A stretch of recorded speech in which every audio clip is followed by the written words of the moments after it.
Je dis bonsoir à toutes et à tous et bienvenue dans cette 6e édition de notre étude biblique ou une série avec comme titre « Comment devenir plus que vainqueur ».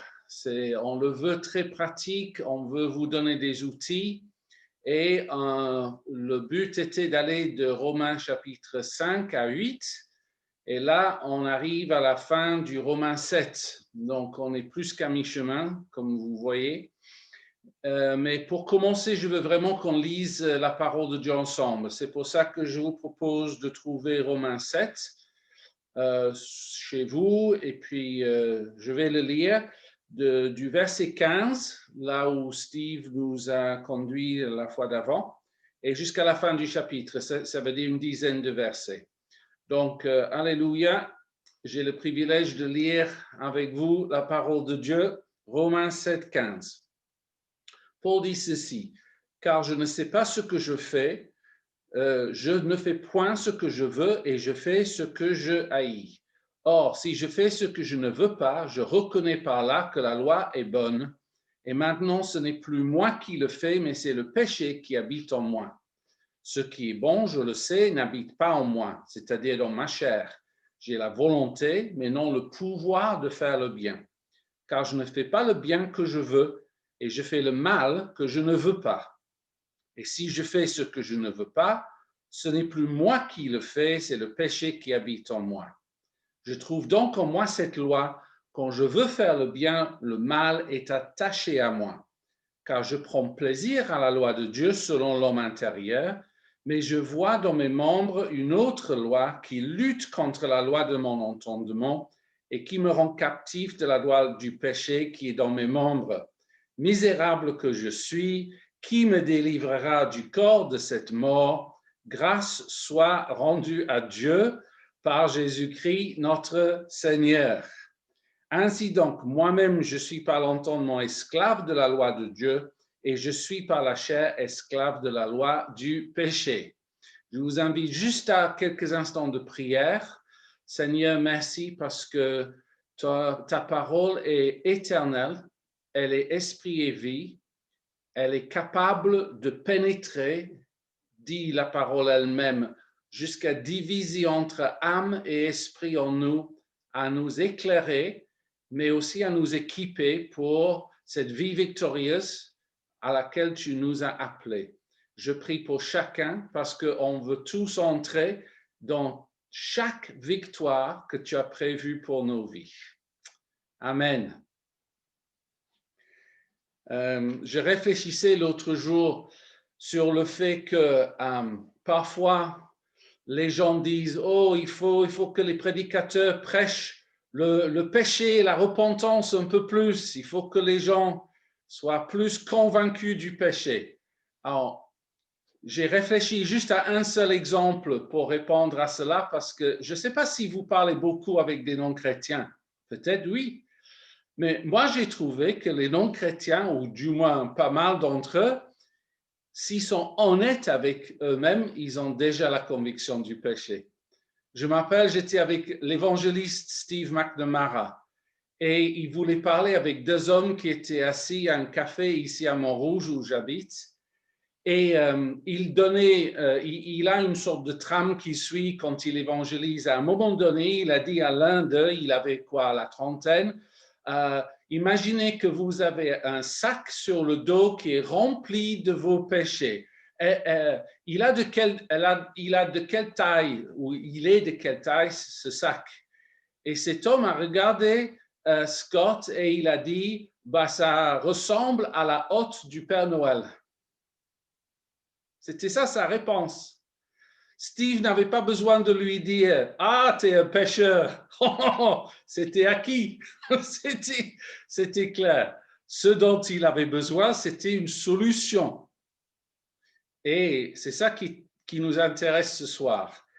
Et ce que je voulais faire en premier, c'est juste un petit rappel des solutions qu'on vous a déjà proposées. Alors, attention, parce que la question que chacun doit se poser maintenant, c'est, ce n'est pas est-ce que ça, je sais, c'est est-ce que ça je fais? Donc, je vais parler des solutions. Ne raisonnez pas, est-ce que je connais déjà la solution? Pose-toi la question, est-ce que je mets en pratique ça? Donc, les choses qu'on a déjà dit dans les 2 chapitres précédents, j'ai 5 ou 4 et demi, ok?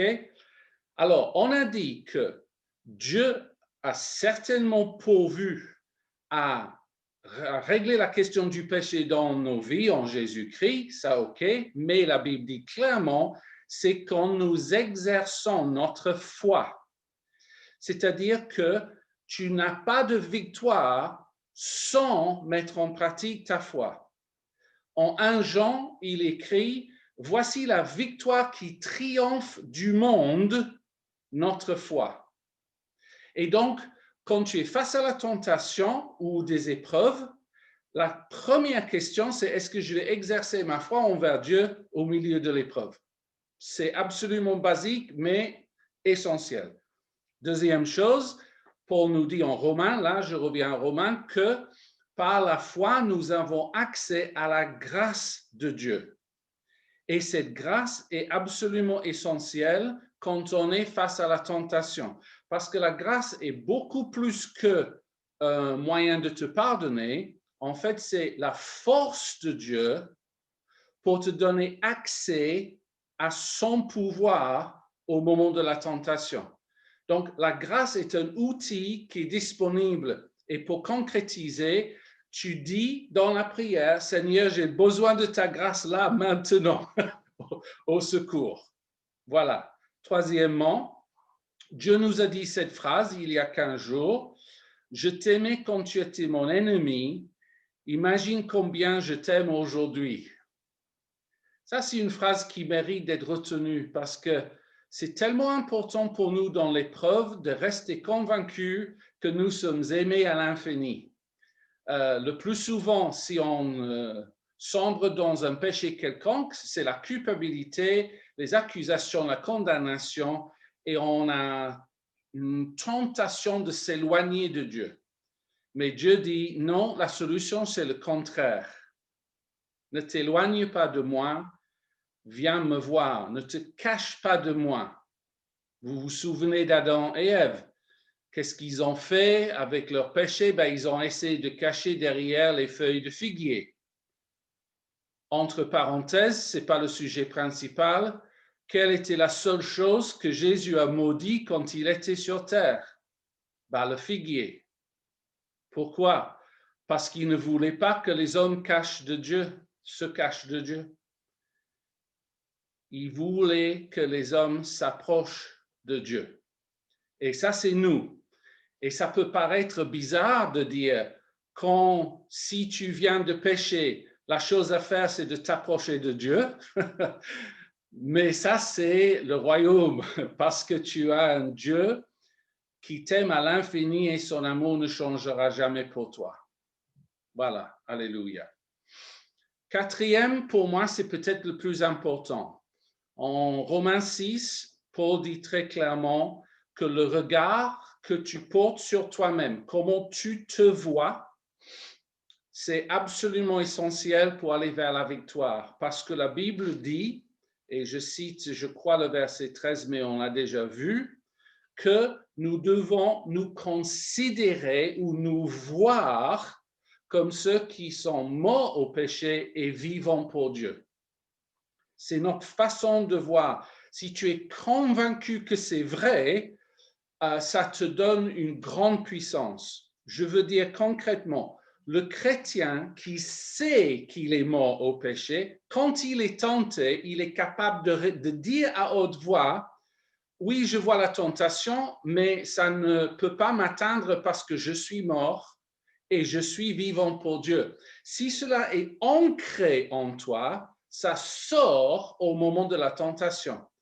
Et vous savez aussi que pour ancrer des choses dans nos vies, un outil que Dieu nous donne, ce sont des déclarations.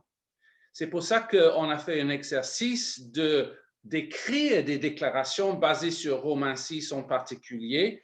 Et moi, je veux juste vous resoumettre encore, excusez-moi pour tous ceux qui ont entendu, la déclaration que j'ai trouvée forte de notre groupe ce soir-là. Je vais juste le relire. Et si après quelqu'un le veut, peut-être on peut vous le transmettre sur le Zoom ou quelque chose. Voici la déclaration de vérité donc que je fais assez souvent et que nous avons écrit. C'est un peu trop long pour copier tout de suite, mais vous l'entendez. À partir de maintenant, je me regarde comme mort au péché et vivant pour Christ, parce que je suis sous la grâce. Le péché n'a plus de pouvoir sur moi. Le vieil homme a été crucifié et le corps du péché détruit en moi. Je ne suis donc plus esclave du péché, je vis pour Dieu. Alléluia. Ça, c'est une belle déclaration. Mais vous savez, les déclarations sont pas... si on les répète au quotidien, on a l'impression de ne pas avancer. Mais le secret des déclarations, c'est au moment de la tentation, quand les versets reviennent à la surface, parce que l'Esprit Saint est capable de puiser dans tout ce que tu as mémorisé. Et c'est pour ça qu'on médite et c'est pour ça qu'on déclare, parce que ça revient au bon moment. OK. Et enfin, j'ai dit 4,5. La demi, c'est parce que je vous ai donné une image prophétique. Je ne sais pas si c'est vraiment donc un outil, mais je vous rappelle et je veux souligner un aspect nouveau. C'est que on a parlé brièvement de l'exode du peuple d'Israël pour aller vers de l'esclavage, pour aller vers la terre promise. On a parlé du fait que traverser la mer Rouge représentait le baptême, la Bible dit. Et on a constaté que quand le Pharaon a voulu les poursuivre, il ne pouvait plus. Il est décédé dans ces eaux qui représentent les eaux de baptême. C'est déjà fort pour nous. Et dans l'histoire du peuple d'Israël, oui, ils ont connu énormément de travers et de difficultés, mais ils ne se sont jamais retournés en esclavage en Égypte. C'était fini. Et c'est pareil pour toi et pour moi. On a été libérés de l'esclavage au péché. C'est un fait. Et si vous le croyez, vous êtes protégés et le diable ne peut pas vous atteindre, vous qui êtes baptisés, et vous n'allez jamais retourner en arrière pour devenir comme vous étiez avant, sauf par un vrai choix délibéré de votre part de dire je préfère l'esclavage au péché que par rapport à la terre promise, donc je prends mon sac à dos et je retourne. Oui, ce serait assez idiot à mon avis, mais c'est quand même une possibilité.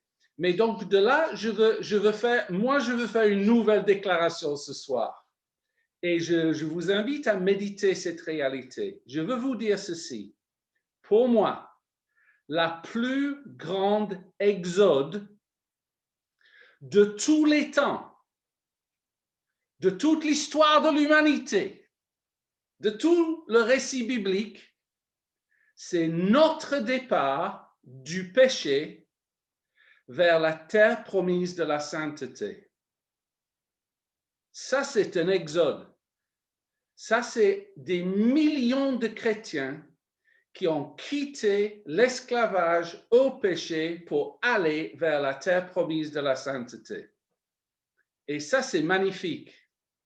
Et pour appuyer ça, alors désolé, je n'ai pas les références, mais vous vous souvenez de Jésus sur le mont de transfiguration, il parlait avec Moïse et Élie, et c'est marqué que Moïse parlait avec Jésus littéralement dans le grec, dans le français, c'est marqué parler concernant son départ. Mais dans le grec, il parlait avec Jésus concernant son exode. Jésus a conduit un exode à la croix. Alléluia. C'était les anciens esclaves au péché libérés par sa puissance. Wouhou! Je suis tout excité, je n'ai même pas commencé. OK, chapitre 7. Alors, première bonne nouvelle, Steve Jaffe et moi sommes sur la même longueur d'onde. Alléluia. On est d'accord les uns avec les autres parce que Steve a dit, le chapitre 7 décrit notre condition avant que nous soyons en Christ. Sinon, et là je vous donne mon avis, sinon l'enseignement de Paul dans les 4 chapitres que nous étudions serait complètement contradictoire. Il vient de passer 2 chapitres, 5 et 6, pour nous dire comment être vainqueur du péché. Il ne peut pas nous dire maintenant au verset 7, tout ça a été de la théorie et en fait, je n'ai aucune maîtrise de moi. Ce serait tellement contradictoire et déprimant. Ce n'est pas logique. D'autant plus que la semaine prochaine avec Steve, vous allez entendre, par exemple, chapitre 8, verset 2, Paul enchaîne en disant « La loi de l'esprit de vie en Jésus-Christ m'a affranchi de la loi du péché et de la mort. » Donc, c'est son témoignage. Il est affranchi. Donc, ça, c'est mon point de départ pour ce soir. C'est pour dire, Paul avait appris à vaincre le péché. Je ne dis pas qu'il minimisait la lutte qui est réelle, mais il avait vaincu. Et c'est cette victoire-là qu'il veut partager avec nous. Alors, si ça c'est le cas, comment expliquer alors le verset 15 et d'autres qui suivent où il dit « je ne fais point ce que je veux et je fais ce que je haïs ou je déteste ». Alors, pour l'expliquer, on va devoir regarder juste un autre verset dans un instant, mais je vous dis ceci, la plupart des commentaires que j'ai lus, les théologiens estiment que c'est comme une forme littéraire que Paul utilise, ce « je », non pas pour parler de lui, mais pour parler de l'humanité en général. Donc, l'humanité sans Christ, et je peux être confiant que c'est vraiment ça, parce qu'il a déjà fait en Romains 3, et c'est là où j'ai besoin que vous tourniez vos quelques pages. Juste allez voir Romains 3, 5 à 7, pour voir que ce n'est pas nouveau, ce n'est pas d'un coup au chapitre 7 qu'il emploie le jeu. Donc, Romains 3, 5, mais si notre injustice établit la justice de Dieu, que dirons-nous? Dieu est-il injuste quand il déchaîne sa colère? Puis entre parenthèses, je parle à la manière des hommes. Verset 6, loin de là, autrement, comment Dieu jugerait-il le monde? Et si par mon mensonge, la vérité de Dieu éclate davantage pour sa gloire, pourquoi suis-je moi-même encore jugé comme pécheur? Donc, vous remarquez les phrases qu'il utilise là. Il dit d'abord, je parle à la manière des hommes. C'est-à-dire, il dit clairement, je ne suis pas en train de parler comme moi, Paul, le chrétien né de nouveau. Je parle comme les hommes en général. Il le dit. Après, il parle de mon mensonge. Mais en fait, il fait référence à quelque chose qu'il ne croit pas lui-même. Et dernièrement, pourquoi suis-je moi-même encore jugé comme pécheur quand Paul savait que ce n'était pas son cas à lui? Donc, il faut comprendre Romains 7 dans le sens que le je, c'est l'homme sans Christ.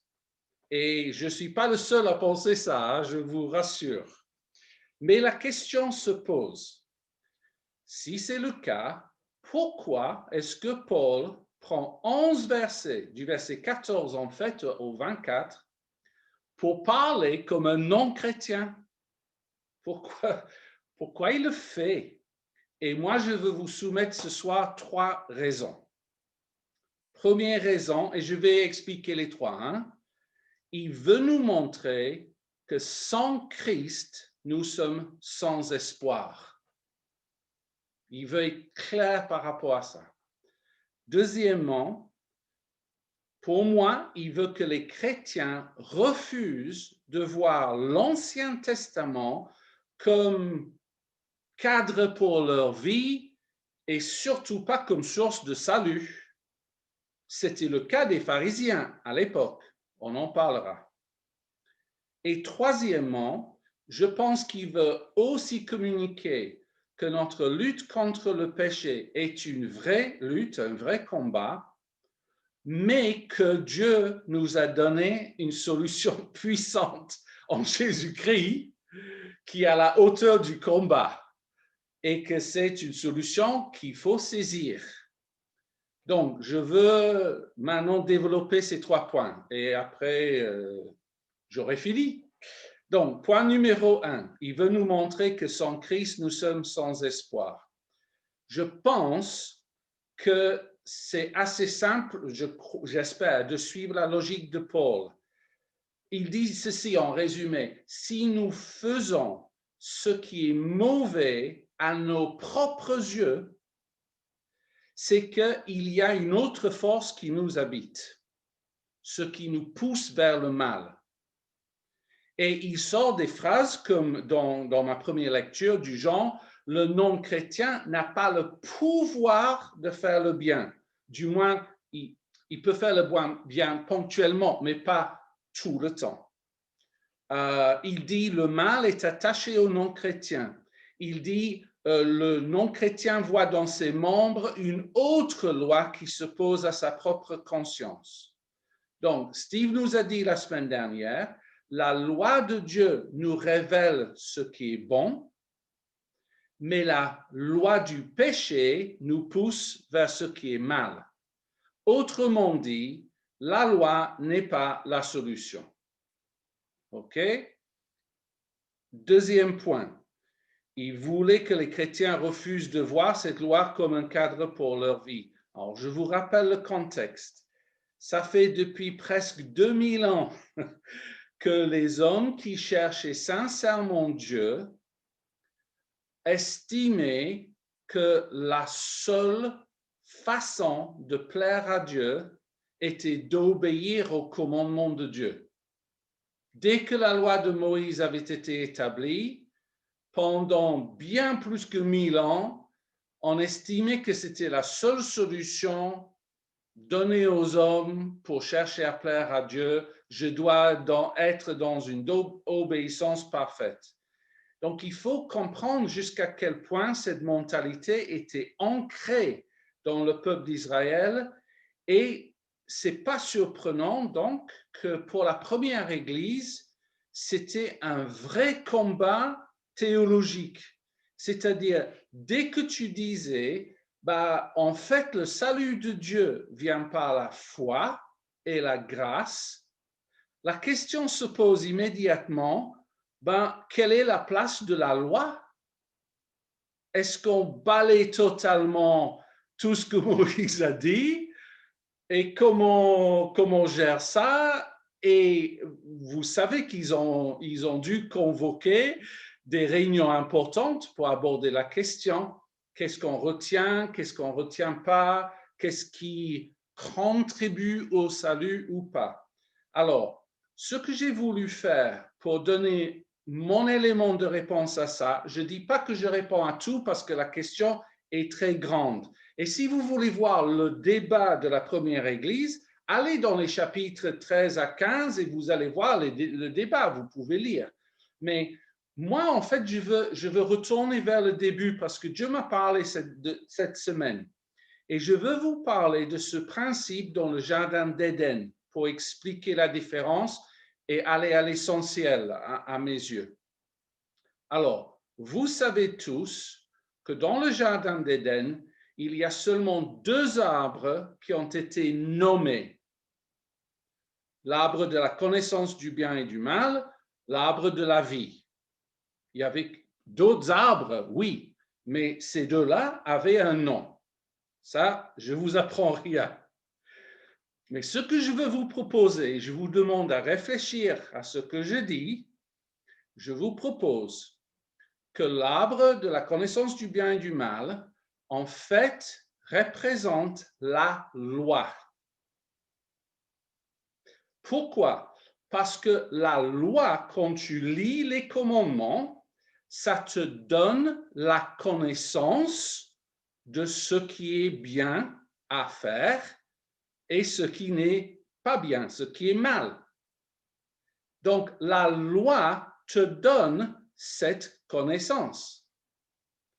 Et vous savez que Dieu avait dit à Adam et Ève, vous pouvez manger de tous les autres arbres, y compris l'arbre de vie, y compris, mais ne mangez pas le fruit de cet arbre de la connaissance du bien et du mal, parce que, qu'est-ce qu'il a dit? Dieu n'a même pas parlé de péché. Il a simplement dit, tu mourras. Si tu le lis en Genèse. Si tu le fais, tu mourras. Sans préciser à quel moment exactement. C'est la conséquence ultime de ce qu'il a dit.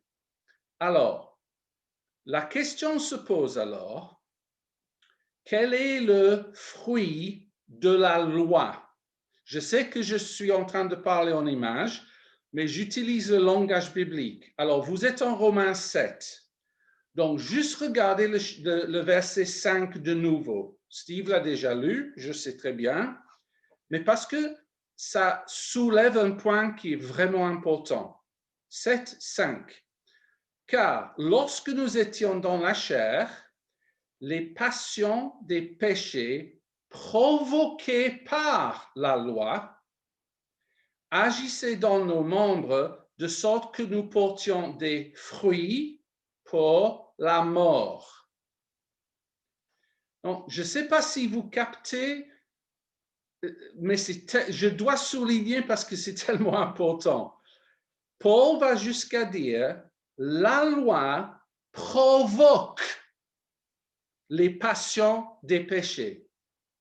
C'est quand tu sais ce qui est bien et ce qui est mal, ce que tu ne devrais pas faire ou que tu devrais faire, que le péché est capable de te tenter.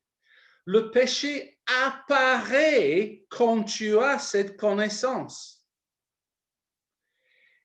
Et c'est ça que Dieu ne voulait pas pour Adam et Ève. Parce que Dieu savait, si vous mangez de l'arbre de la loi, je l'appelle comme ça, le péché va entrer dans le monde, provoqué par la loi, et je vous ai prévenu que la conséquence du péché ou le fruit, c'est la mort. Donc, pour moi, dès le début, Dieu ne voulait pas que les hommes soient en relation avec lui par rapport à une série de règles. Il savait, Dieu savait, c'est pas surprenant, il est Dieu, mais il savait que l'homme ne pouvait pas atteindre la relation avec Dieu que Dieu a toujours voulu pour lui.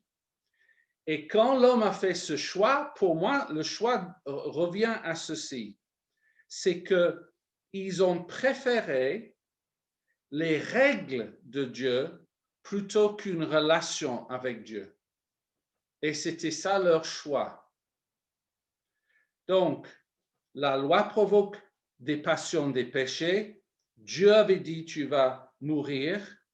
Et donc, cette loi, cet arbre de la loi a fini par les tuer comme Dieu avait dit. Maintenant, il faut parler solution. J'arrive à la fin, troisième point. Quelle était donc la solution de Dieu? Ça, vous savez, je vous ai déjà dit, dès le début, dès le premier jour, Adam et Ève avaient le droit de manger de l'arbre de la vie. Et il ne faut pas minimiser la puissance de cet arbre-là. Parce que quand on parle de la vie, on est en train de parler d'une vie divine qui donne la vie éternelle. Cet arbre, je sais que nous, on est en train de parler en image, mais pour Dieu, cet arbre de vie était tellement important et tellement puissant que dès l'instant que Adam et Ève avaient péché, Dieu a tout de suite dit, il ne faut absolument pas qu'ils mangent encore de cet arbre de vie, de la vie, parce que sinon, ils vont vivre éternellement dans le péché. Et ça, c'est l'enfer. Parce que ce péché-là, plus tu t'éloignes de Dieu, pire le péché devient. Tu es dans un cercle vicieux et si Dieu permettait qu'il le mange, c'est un cercle vicieux éternel. Donc, en fait, c'est la bonté de Dieu de dire, surtout pas, il faut surtout pas manger ça maintenant, quand vous êtes en état de péché. Il faut que je règle le péché avant que vous puissiez remanger. Donc, il a mis les chérubins, c'est juste marqué les chérubins, on ne sait pas, traditionnellement, on voit toujours deux avec leurs deux épées, ça, hein, pour bloquer le chemin vers cet arbre. Donc, l'homme et la femme ont fait ce choix, la connaissance des règles plutôt que la connaissance de Dieu. Ok, maintenant, je vous demande de faire preuve d'imagination. Maintenant, nous allons à la croix de Jésus-Christ. Et je veux que vous voyez la croix différemment. Je veux que vous voyez la croix comme composée de deux arbres. L'arbre de vie, vertical. L'arbre de la connaissance du bien et du mal, horizontal. On a mis les deux arbres ensemble. Si je vous pose une question, mais on est sur Zoom, vous n'allez pas répondre. Donc, question rhétorique. Combien de mains ont pris le fruit de la connaissance du bien et du mal? La réponse, c'est 2, parce que Ève a tendu sa main, elle a pris le fruit, et ensuite elle en a donné aussi à son mari qui l'a pris. 2 mains ont pris ce fruit-là. Combien de mains ont été clouées sur la croix? 2 mains.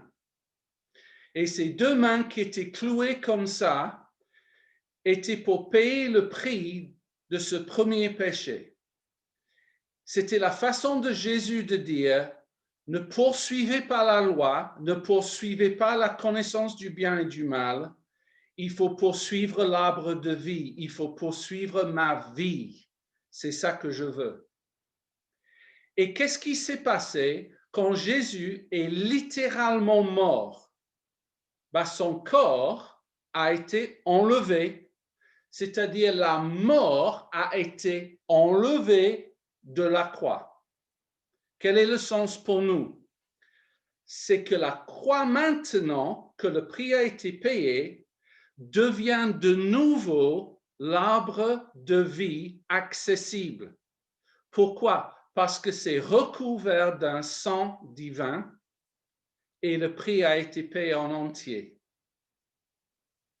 Et donc Jésus a réglé avec ses 2 mains ce que les hommes ont fait avec leur péché et leur poursuite de la loi de la connaissance du bien et du mal.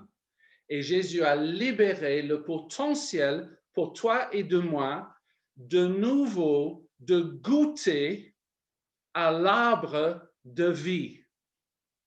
Alors, je sais que je vais un peu loin, mais laissez-moi juste ajouter une possibilité. Et ce que je partage maintenant, je vous le soumets. Vous méditez tranquillement chez vous, ne me tirez pas dessus. Mais il y a des choses que j'ai toujours trouvées un peu étranges dans certains versets dans la Bible. Peut-être pour vous, tout est clair.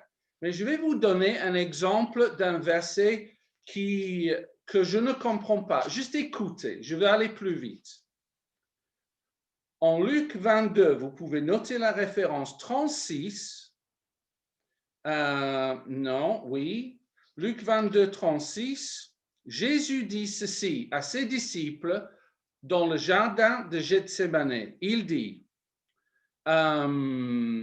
celui qui n'a point d'épée, qu'il vende son vêtement et achète une épée. Jésus a dit ça. La réponse des disciples, ils disent, Seigneur, voici 2 épées. Et il leur dit, cela suffit. Alors, j'espère que vous comprenez avec moi, cette conversation est pour le moins bizarre, parce qu'on sait très bien que pendant 3 ans et demi, Jésus-Christ n'a jamais parlé de prendre une épée pour s'attaquer à qui que ce soit. Il n'a jamais fait le moindre geste dans ce sens.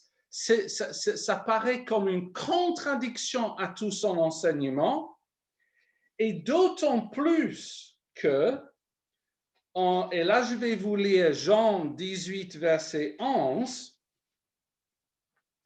quand Pierre a dégainé son épée et il a frappé le serviteur du souverain sacrificateur et lui coupa l'oreille droite, Jésus dit à Pierre quoi?